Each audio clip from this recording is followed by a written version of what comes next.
ഭൂനികുതി കൂട്ടി, കെട്ടിട നികുതി കൂട്ടി, പെർമിറ്റ് നികുതി കൂട്ടി, വൈദ്യുതി ചാർജ് വർദ്ധിപ്പിച്ചു, വെള്ളക്കരം വർദ്ധിപ്പിച്ചു, ബസ് ചാർജ് വർദ്ധിപ്പിച്ചു. അതുകൂടാതെ ക്ഷേമ പദ്ധതികളുടെ വർധനവിനായിട്ട് ഡീസലിന്റെയും പെട്രോളിന്റെയും സെസ് അഡീഷണൽ ആയിട്ട് 2 രൂപ ഒരു ലിറ്ററിന് എന്ന നിലയിൽ ഡീസലിനും പെട്രോളിനും ഏർപ്പെടുത്തി. ഇത്തരത്തിലെ നികുതി വർധനവുകളുടെ ഫലമായിട്ട് പ്രതിപക്ഷം ജനങ്ങൾക്കുണ്ടായ പ്രശ്നങ്ങൾ നിയമസഭയ്ക്കകത്തും പുറത്തും സമരമായിട്ടും ശക്തമായിട്ടും ഉന്നയിച്ച കാര്യങ്ങളാണ്. അതിനൊന്നും പരിഹാരമുണ്ടാക്കാൻ കോടതി ഫീസ് പോലും വർദ്ധിപ്പിച്ച ഗവൺമെന്റാണിത്. അതിന്റെ ഫലമായിട്ട് നികുതി വർധനവിന്റെയും തെറ്റായ സാമ്പത്തിക നയങ്ങളുടെയും ഫലമായിട്ടാണ് വില വർധനവുണ്ടായിട്ടുള്ളത്.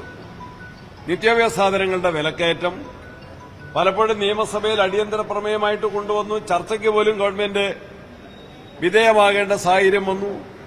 നിരവധിയായ സമരങ്ങളുണ്ടായി.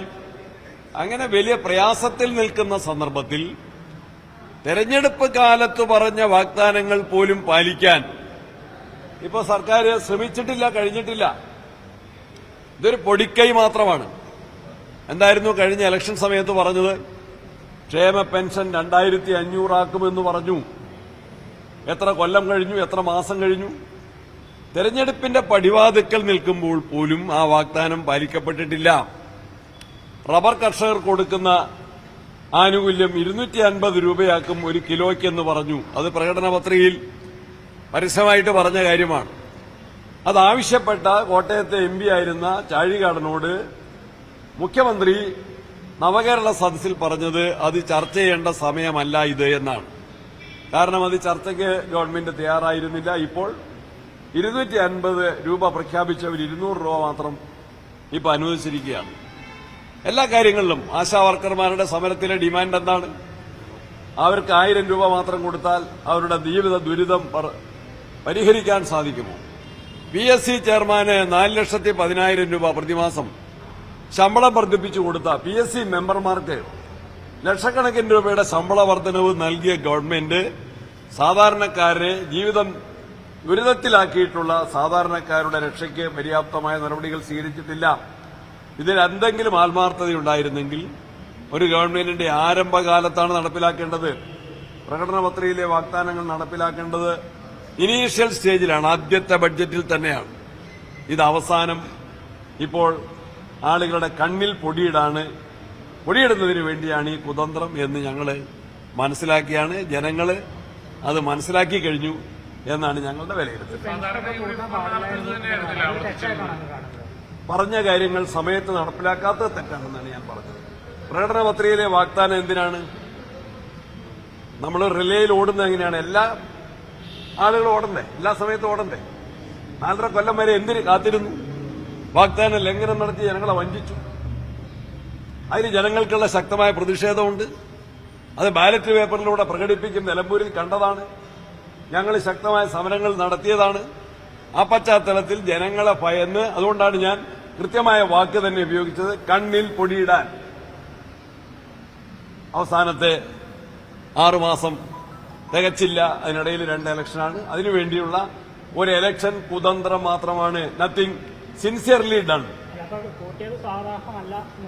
ഇതിൽ കൂടുതൽ കൂട്ടണം. പറഞ്ഞ തെരഞ്ഞെടുപ്പ് വാഗ്ദാനങ്ങൾ പാലിക്കണം.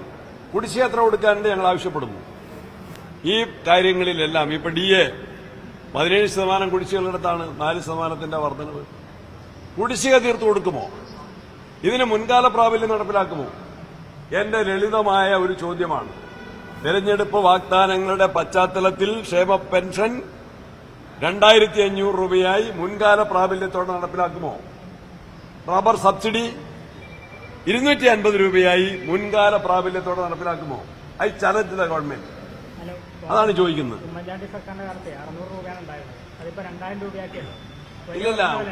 അല്ലല്ല, VSന്റെ കാലത്തുണ്ടായിരുന്ന നാമമാത്രമായ പെൻഷൻ ഉമ്മൻചാണ്ടിയാണ് വർദ്ധിപ്പിച്ചത് എന്ന് നിയമസഭയിൽ ഞങ്ങൾ കണക്കുകൾ സഹിതം, തോമസ് ഐസക്കിന്റെ മറുപടി സഹിതം ഞങ്ങൾ തെളിയിച്ച കാര്യമാണ്.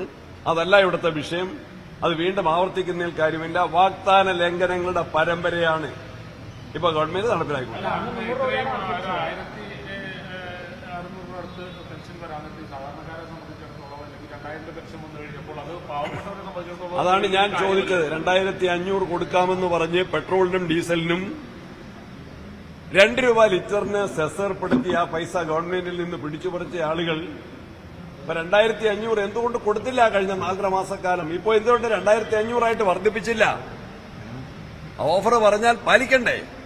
വാഗ്ദാനം പറഞ്ഞ് വോട്ട് മേടിച്ചാൽ നടപ്പിലാക്കണ്ടേ? അതാണ് ഞങ്ങൾ UDF വാഗ്ദാനം ജനങ്ങൾക്ക് നൽകിയിട്ടുണ്ടെങ്കിൽ അത് അക്ഷരം പ്രതി പാലിച്ചിരിക്കും. അക്കാര്യത്തിൽ സംശയമില്ല. അതിന് ആത്മാർത്ഥതയോടെ സമീപനം സ്വീകരിക്കും.